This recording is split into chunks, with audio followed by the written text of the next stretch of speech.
Hello again from Santiago, Chile, and welcome to the Crossing Borders podcast with Nathan Lustig, where I normally have conversations with people doing business across borders and the people who support them, with a focus on people who have some connection to Latin America. I'm going to test out a new format today, which is just going to be me. So if you don't enjoy hearing me talk, you might just want to skip it. It's all right, I won't mind. This episode is going to cover a big question that's come up from Latin America to the US to China over the past 6 months as I've been talking with investors and entrepreneurs. So what's the big question? What's the biggest advice for foreign entrepreneurs who want to do business in Latin America and maybe don't have that much experience in the region? You can read the original blog post from May 2016 by searching Advice to Foreign Entrepreneurs Nathan Lustig on Google, and it was the inspiration for this podcast if you prefer the original. So please let me know if you enjoyed this format. I'll ditch it if no one likes it and continue if people do. So please let me know. You can find more traditional episodes of Crossing Borders on iTunes, Stitcher, YouTube, or my blog, nathanlustig.com. And I'd like to hear feedback after you listen to this. So please reach out on Twitter at Nathan Lustig, LinkedIn, or via my blog and let me know what you think.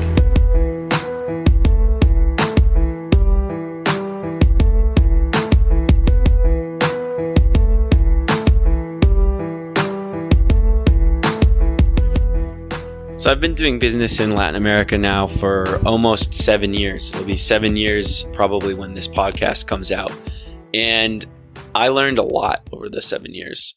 And I've made a list of all the different things that I've learned and what other people have taught me during my time in Latin America that I put into a list called Doing Business in Latin America, Advice to Foreign Entrepreneurs. And so I'm going to go through some of the top learnings that I've had. If you have questions while you're listening to this, please reach out on Twitter. I'm happy to answer. You could also send me an email on nathanlustig.com. So I thought I'd had a pretty good feel for culture differences between Latin America and the US after about a year. But in reality, it took me another 3 or 4 years to really start to understand how things worked, not just in Chile, but across Latin America.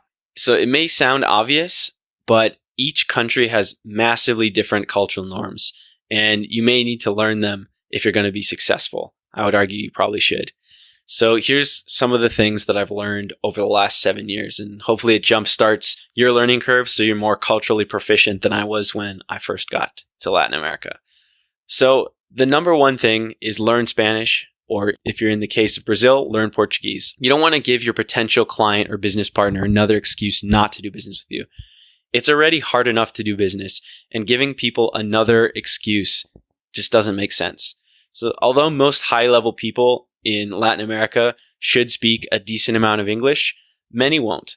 And other people might just not be comfortable. And so it's not worth taking the risk. So I would really, really highly suggest learning the local language. It doesn't matter if your Spanish or Portuguese isn't great to start, but you're going to learn fast. And for me, it made a big difference once I became fully fluent and was able to really do meetings, understand the local slang, and be able to play kind of at that level. So the next one is many entrepreneurs from US, Europe, or Asia end up starting to think about, I'm going to clone something that works in my home market and do it in Latin America. But there's a caveat. If you're going to clone, you have to adapt it to the local market. Many entrepreneurs think that you can just take a copy paste of something that works in the US, dump it into the LatAm market, but many of them have failed. There have been some successes like Groupon back in 2010 was a straight copy paste and it worked really well up to the acquisition. Many of the food delivery startups have done well and have been acquired by mostly European competition. But many of the startups that have been tried in Latin America failed. So I'll give you a good example. We tried to clone basically an Airbnb for public spaces, so for events or for selling things. And that's something that works really well in big cities in the US and parts of Europe, but it failed massively in Chile, partly because the culture just wasn't ready for it. Airbnb was just really getting started and getting into the market back in, say, 2016, when we were trying to clone this Airbnb model for public spaces, and it just didn't go well at all. So if you're going to do it, you need to tweak it for local market conditions. A good example, it's not really a clone, But a good example of this is that Uber, for example, in Chile, allows people to pay in cash, whereas in the United States, it requires 100% credit cards. So thinking about what are the local market conditions and what can I do to make sure that I'm actually making it work rather than just a copy. Third biggest thing that I think many people from US, Europe, and Asia make a big mistake doing this is that they think Latin America or South America in general is one monolithic place. I even fell a little bit prey to this before I got to Latin America back in 2010, where I sort of figured, everyone speaks Spanish and then Brazil's Portuguese. So how different can the cultures really be? And really, I was dead wrong. And I mean, you can look at Chile and Argentina share a massive, massive border. They share a border that's almost the length of New York to LA, almost that long. But they're massively culturally different. You have Chile, which is an economy that is very stable and runs well. Argentina has massive inflation every 15 to 20 years. That's just the economic part. If you look at what a normal person's day-to-day life is in Chile versus Argentina, the culture is massively different. You have sort of the German-Spanish culture in Chile, and you have a very sort of Spanish-Italian culture in Argentina, including very simple things like how people speak. The accents are massively different. The terminology is massively different. The food is massively different. I mean, I have a lot of people that I talk to, and when I talk about food in Chile, which is fairly bland and not very spicy, they are very shocked. They think Mexican food, and it can't be further from the truth. Mexico City to Santiago is about a 7.5-hour plane ride. Even though they both speak Spanish, they have massively different cultures. And that's true across the entire region. When you look at Colombia and Venezuela, Colombia is one of the best economies over the last few years and is, I would say, probably the most interesting, if not one of the top 2 or 3 most interesting countries in Latin America for the next 5 to 10 years for business. And Venezuela is a mess. It was, I think, only better rated than North Korea in the last Doing Business survey. And these are countries that share many, many of the same types of culture, but everything's different. So the real way to look at it, rather than it's just one monolithic place or it's just Spanish-speaking LatAm plus Portuguese Brazil, is you actually have to look at each country as very, very distinct and different places. And that, in a business context, mean that you have to localize the product for each country. So Spanish is different in Argentina. It's different in Chile. It's more formal in Colombia. And these are all things that you need to learn.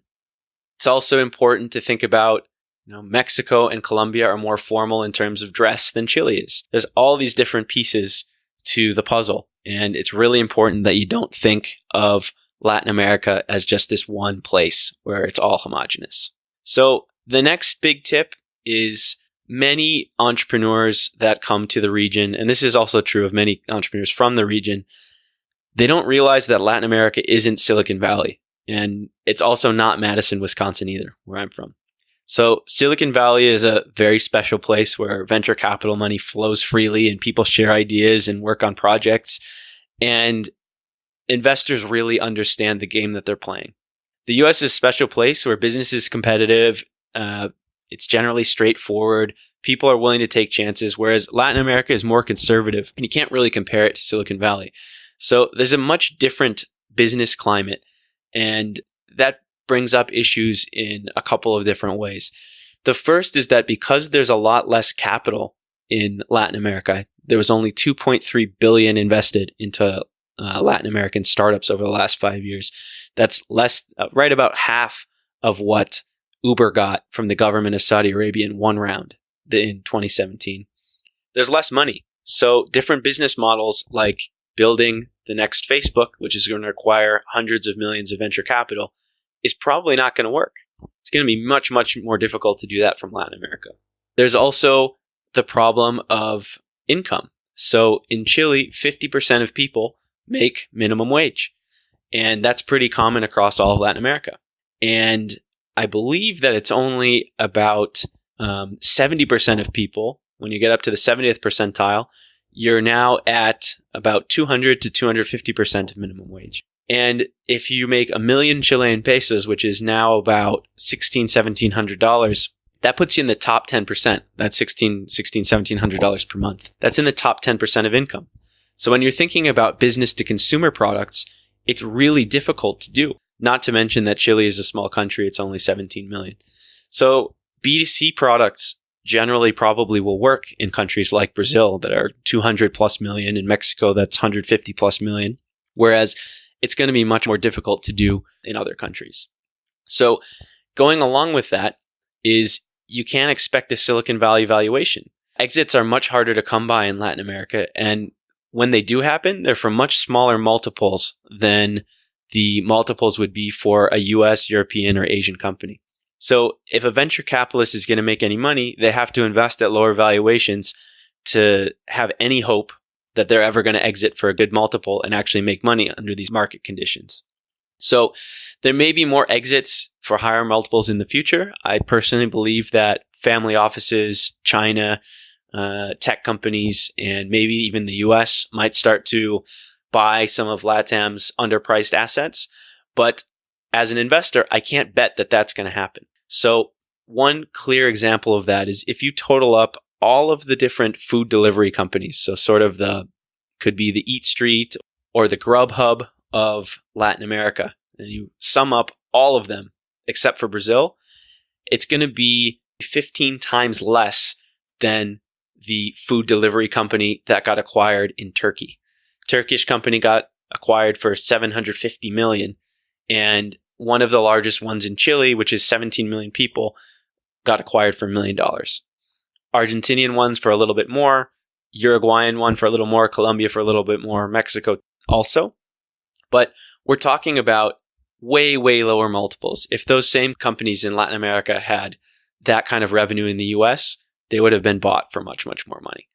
We have another example of one from our portfolio that sells a few $1 million per year, makes a profit, but the valuations that they would get from local Latin American investors would probably be 3 to 8 times lower than if they had the exact same business, exact same revenue, exact same income with the US market. So you can't expect Silicon Valley valuations. Next important piece is hiring employees. So Latin American workers are generally more conservative, and it's prestigious to work for a large, well-known company. So one of the first questions that you might get asked if you're in Latin America is, where do you work? And I remember back in 2010 when I said, well, yeah, I have my own startup. I work for a startup. And you could see the gears turning in their head. And they'd ask again, no, but where do you work? And I'd say, well, no, it's for a startup. It's a small company. There's 3 or 4 of us. And you could just see them thinking to themselves, oh man, he's unemployed. Poor Nathan. I could offer him a job at a bank. And many Latin Americans, from what we've seen, would prefer to earn less money at a more prestigious company with a long, safe contract than to work at an uncertain startup, even though they might make more money in the short term and get to work on more interesting problems. Thankfully, that's starting to change, but it's still an issue that you have to deal with if you're going to hire in Latin America. I remember back in 2011, a friend of mine needed to rush one of his projects to get done, and he was willing to pay a local developer 3 or 4 times his normal salary for a 4-month project. So 3 times his salary for 4 months, that's a year of salary, and he would get to go do something new after. And he eventually turned the job down and took a normal job that paid him his normal salary for 12 months because he wanted to have the certainty. So you have to think through what are the incentives and work with the potential employees to get around that conservatism. Something that goes hand in hand with that is that most employees don't understand stock options. Equity and stock options still aren't really that popular in Latin America, and many employees don't understand the value or prefer to actually take cash rather than having risk with stock options. I remember with a couple companies in our portfolio where employees got offered stock and it actually was a negative because they thought, why is this company being nice to me? Why are they offering me stock? There must be something wrong. They must be trying to get one over on me some way, because the relationship between employer and employee in many Latin American countries is not very nice. It's a lot of friction. So there isn't a lot of trust between the two. And so what you need to do is really explain well what stock options mean, why they matter, what they're worth, and be very, very transparent about it. You might also decide that you don't want to give stock options because the value isn't there for many people. We personally believe at Magma that you should be giving stock options because it's the best way to align incentives, and it's also the best way to create the ecosystem. If you have a lot of employees that do well, they're going to tell all their friends, and they're going to be likely to want to go work for another tech startup, or they're going to start something on their own. And if they do start something on their own, they're going to be likely to give stock options. And that's how you get that virtuous cycle starting to go. Tip number 8. So it's really hard to raise money in Latin America. I think it's hard to raise money anywhere in the world unless you are in the Silicon Valley or New York kind of bubble and you have the right connections. But in Latin America, it's much harder. There aren't that many private venture capital firms and very few seasoned angel investors.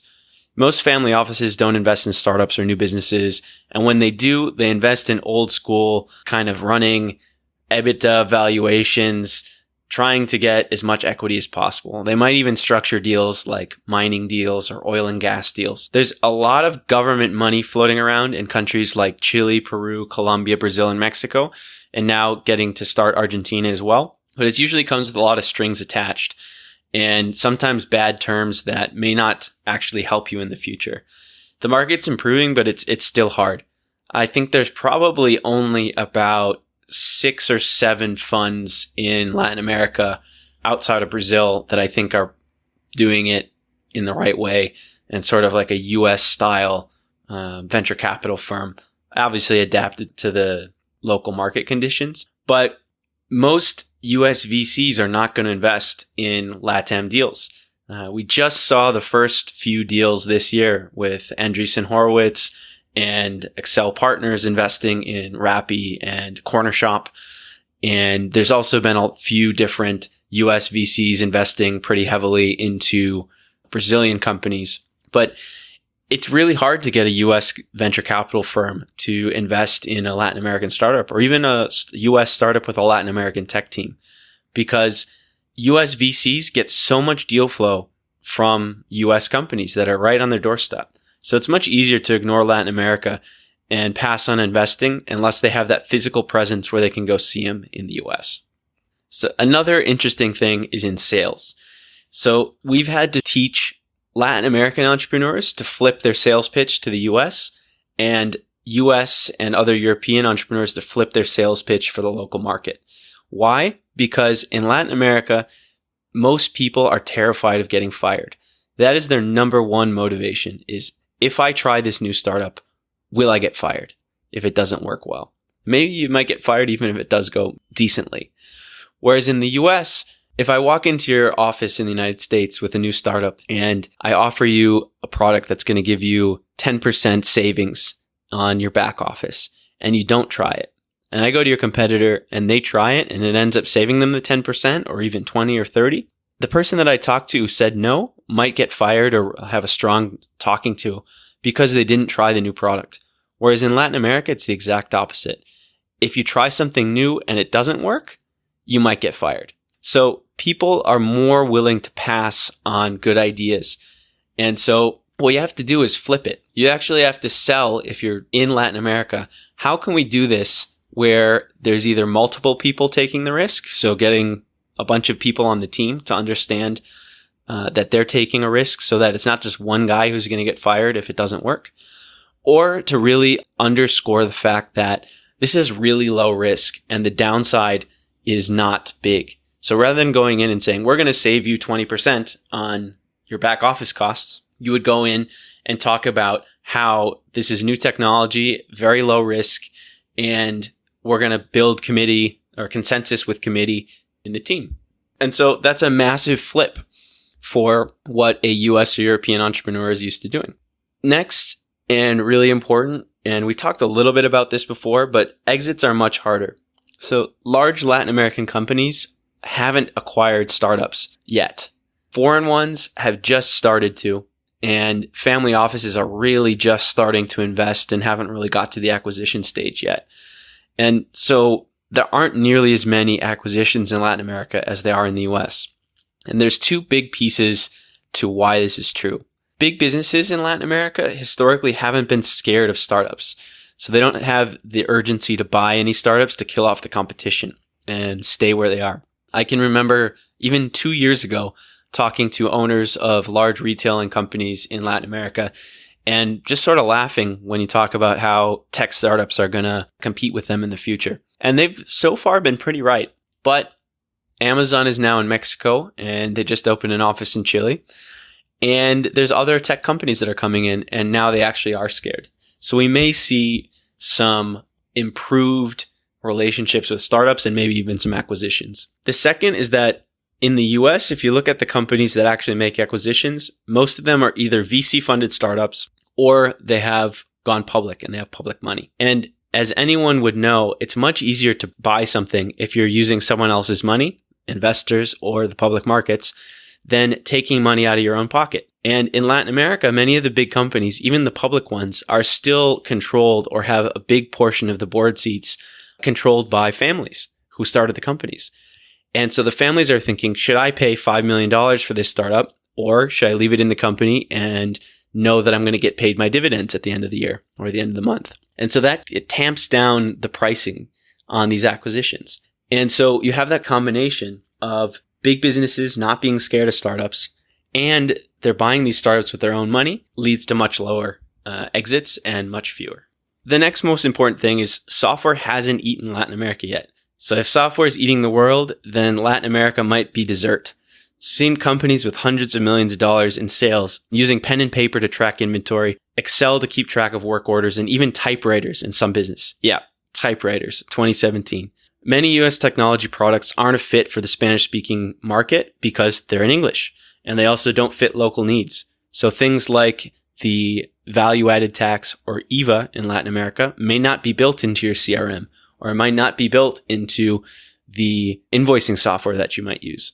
So from our perspective, it's a huge opportunity for Latin American startups to go after B2B companies because from what we've seen outside of Brazil, only Salesforce has a full-time dedicated person to do sales in Latin America of the big tech startups that are doing B2B SaaS. So we think that there's a big opportunity for it, and we've seen that happen with many of our portfolio companies. In conjunction with that, business to business is where the money is. So we talked about the income distributions before, but Latin American countries are not poor. Latin America is actually just unequal, and large companies and their owners have massive amounts of money. Chile has one of the highest rates of billionaires per capita in the world and is home to many massive, massive businesses. And these businesses are still inefficient. We talked about the paper and pen and typewriters just a second ago, but they have problems that need to be sorted out. And if you do sort them out, they lead to potentially lucrative contracts and entrepreneurs that can scale regionally. One of the things that I really love about operating in Latin America is that we don't follow the local cultural hiring biases. So that gives us access to some of the best talent. It may sound stupid, but if you're willing to hire the best person for the job, you have a huge advantage over traditional companies in Latin American countries that may only be hiring from a small pool of talent based on classism, sexism, or racism issues that don't lead them to hire the best talent. Simple example of that is in Chile, many times, almost all resumes will have a photo. They'll have your middle school, your high school, maybe even your elementary school. That's on there so that people know where you come from. Many of the big companies, and it's changing a little bit now, but many of the big companies only hire from the top two universities in Chile. And so what we've seen is we can get amazing talent from the other universities, people who didn't finish school. If you look at the big companies, most of them are going to hire for a specific major. So they'll say, I'm looking for a business major for this job, or I'm looking for a software engineering graduate for this job. Whereas most of the startups that we work with say, I'm looking for someone to do X, Y, or Z. I'm looking for someone who knows how to do JavaScript, looking for someone who knows Ruby on Rails, or I'm looking for someone who knows how to sell things. I don't care if you're a political science major or you're, as Chile puts it, a commercial engineer. If you can do the job, you're going to get hired in one of these tech companies. So from our perspective, it's a huge advantage to be able to hire people that the rest of the economy is sort of turning away. And I look at 3 of the top people in one of our top companies in our portfolio. One was managing a vineyard and decided to teach himself code.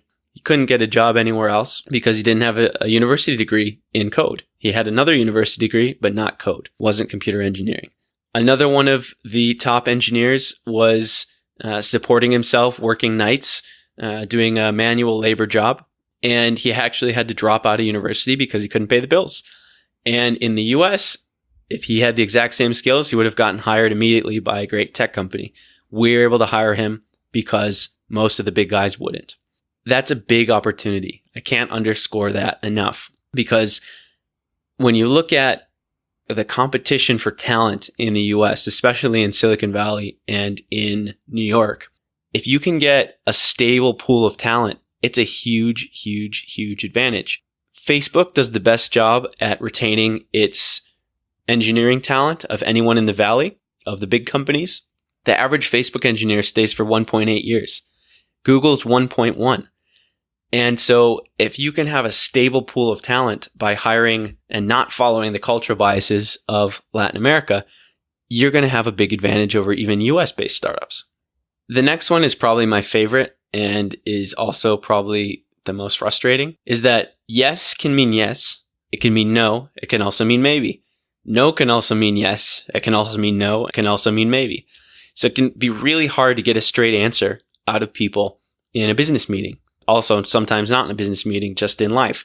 But people don't like to say no. And many times they'll say no just to avoid doing work. So a friend of mine coined a word called weyonomics, which is a slang.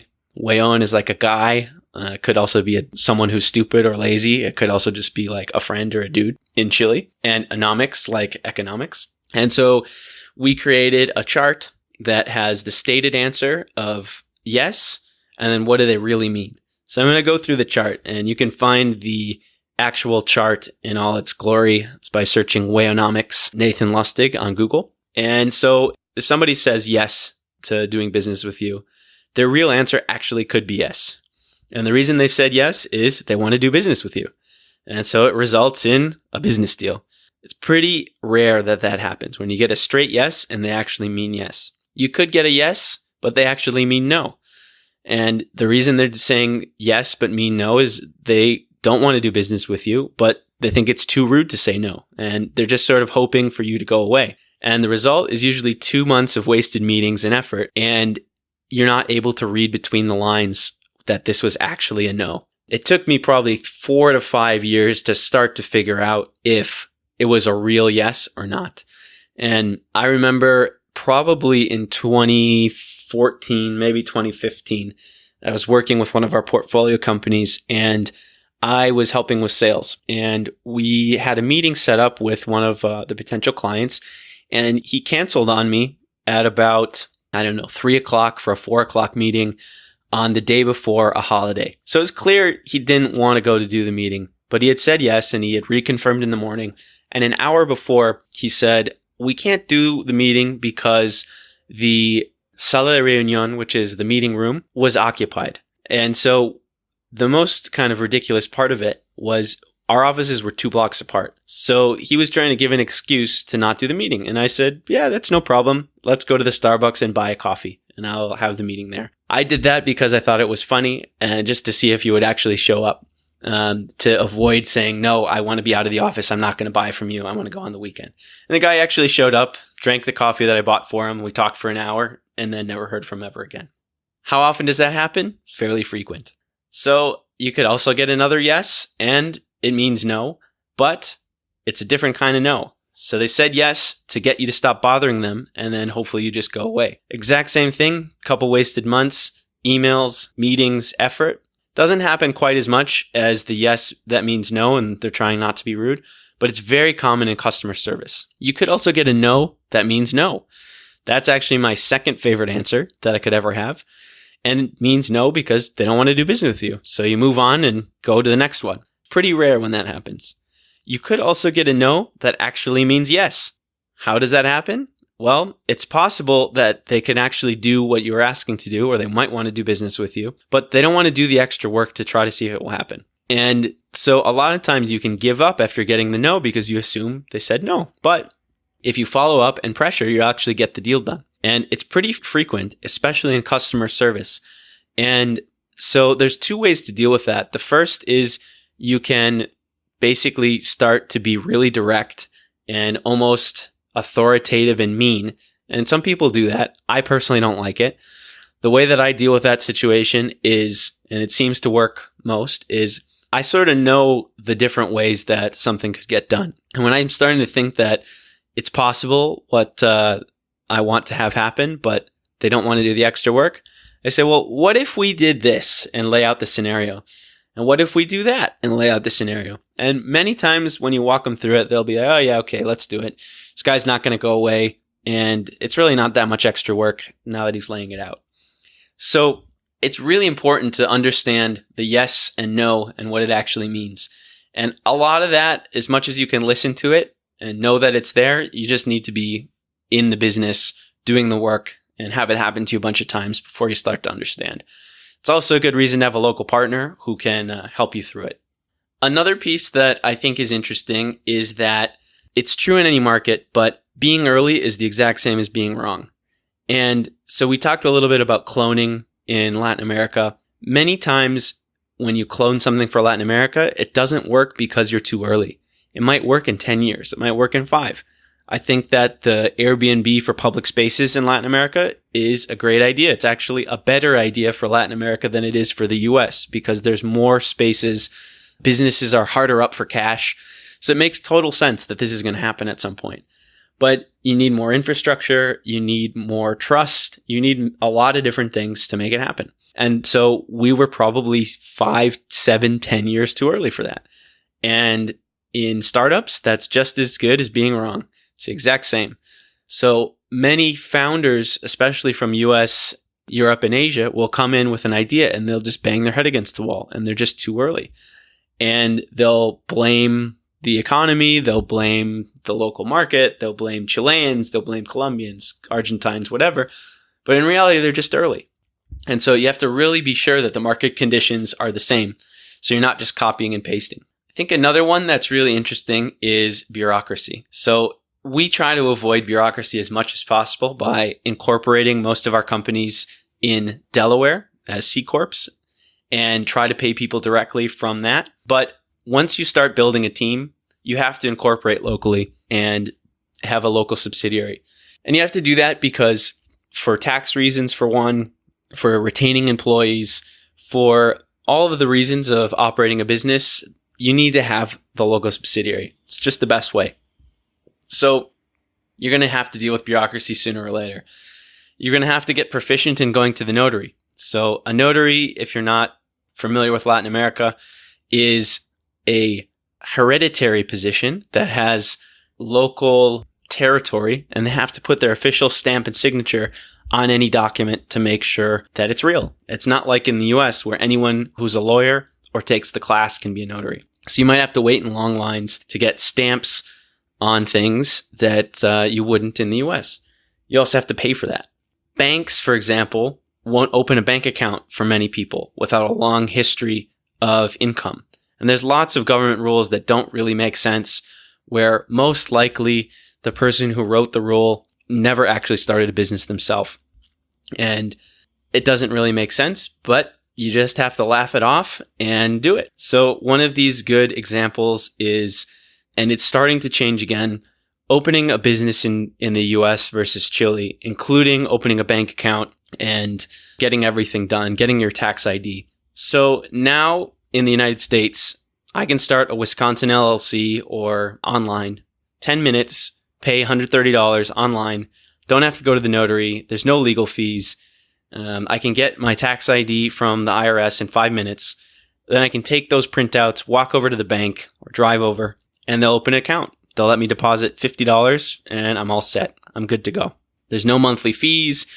You don't have to show how much money you make. You just say, I have money. Here's my business. Let's deposit. Whereas in Chile, you can technically open an account or a business in one day with a new law called Empresa en un día, business in one day. Argentina has a similar law that they're just implementing. But in reality, you still probably want to use the older system with a lawyer. In Chile, it might take 10 days or so to have everything, to have the tax ID number, the registration. You probably will want to work with a lawyer because the business in one day documents are not necessarily as good as you want if you're going to do a startup. So these numbers are a little bit out of date, but it cost me $60 to register a Chilean version of an LLC. I had $200 at the notary, $1,000 in legal fees. So my total cost was $1,260. Took me a week to get the tax ID. And then the bank account is the most infuriating part. And Chile is actually one of the easier places to get a bank account in Latin America. It took me 4 weeks to get a bank account. I had to deposit $3,000 into an account that I couldn't touch. I had a $15 monthly fee, and I had to show that I made $1,000 per month in Chile in order to do it. I had to fingerprint 12 different times on the pages and sign. It took me 5 trips to the bank to get it all done. So when you compare the two, it was 35 minutes and $185 to get started in the United States. It was 9 weeks and $4,260 in Chile. You can definitely do it for less. And if you are a local, you're definitely going to be able to do this much faster. But as a foreigner, you have to know things are going to take a long time and it's going to cost more money. Talking about things costing more money, you got to avoid the gringo price. So every foreigner that has been doing business or working in Latin America will have seen this once, but at least once. You're going to have prices where they quote you $100 and then your Chilean friend or your Colombian friend calls and it's $50. It's just going to happen. So verify pricing multiple times yourself, maybe write it in an email, or find a local or a foreigner who's been in the country for a long time and understands the market to try it out. $100 to $50 is not a big deal. But when you're renting an apartment, renting office space, doing other types of deals, you really want to avoid the gringo price. I would also say that connections are really important. Connections matter anywhere in the world, but they're even more important in Latin America.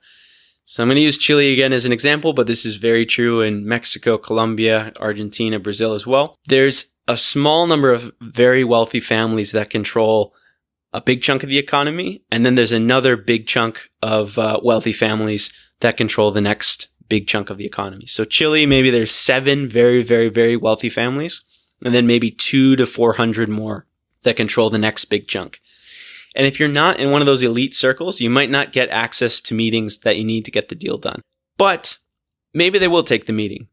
And what happens is if you deliver $100 of value as a startup to a big company, you might only get offered $5 of that and the big company wants 95. Whereas in the US, it's probably going to be closer to 50-50. But if you do have one of these people who can be the gatekeeper for you and help you out, in Latin America, your deal might actually end up being 50-50 or even 60-40, where the startup has $60 of the value. Because once you're in the club, people treat you well.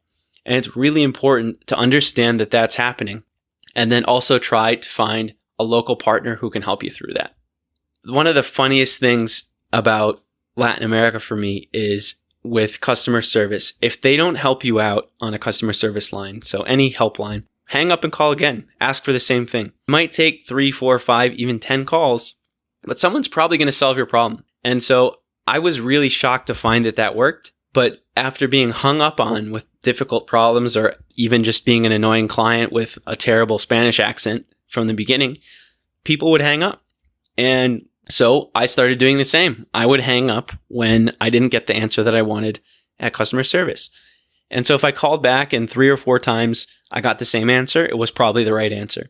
But many times I'd call back again and someone would be like, oh yeah, no problem. And they'd fix it for me. That goes along with what I talked about before with proposing solutions to problems. The what if I did X? If you just let them follow their script in customer service, it's probably not going to be great for you because many times the customer service rep is actually paid by how many customer service complaints they actually get through in a day. So my go-to line is, ¿Y qué pasa si? And then go on to it. So, well, if we did, and then go from there. That really works.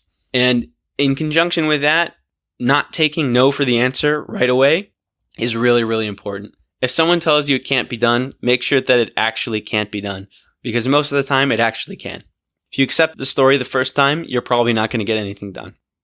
I'm going to add one more bonus piece of advice for Latin America. It's true in the US as well, but press means absolutely nothing. But Latin America, it means even less, because the tech press in Latin America starve for a good story. When you look at most major cities in Latin America have at least one newspaper that has one startup story, one whole page of the newspaper dedicated to startup stories every week. When you're in a country like Chile with 17 million people, how many times can you cover the same great startups over and over before you run out, when there's not that many startups that are really worthy of doing well and being covered in the press? So newspaper reporters have a lot of, it's tough for them. They have to come up with great stories every week, every Monday or every Thursday. And so they scrape the bottom of the barrel. So many times, new entrepreneurs especially, or people not in tech, will see lots of entrepreneurs in the press and think, oh, they must be doing great. But in reality, it means absolutely nothing. And the superstar startups, in quotes, that keep showing up in the press might actually be hemorrhaging money and not doing well. I hope that these tips were helpful. I hope that you enjoyed my ramblings. It's actually much harder than I thought to talk for about 40 minutes straight without screwing up and without actually still trying to be interesting. So I hope you enjoyed it. If you did, please let me know. If you didn't, please let me know. I won't do another one of these because it's not nearly as fun as talking to interesting people. But if you find value in it, please let me know and I'll do another one. Thanks again for listening. And you can find past episodes of Crossing Borders on nathanlustig.com, iTunes, and Stitcher. If you really like the podcast, please subscribe and also think about doing a rating on iTunes and Stitcher. I give shout outs to people who put a nice rating or even not a nice one. If you're putting a comment, you're going to get a shout out. So I hope you enjoyed this and have a great rest of your day. Thanks.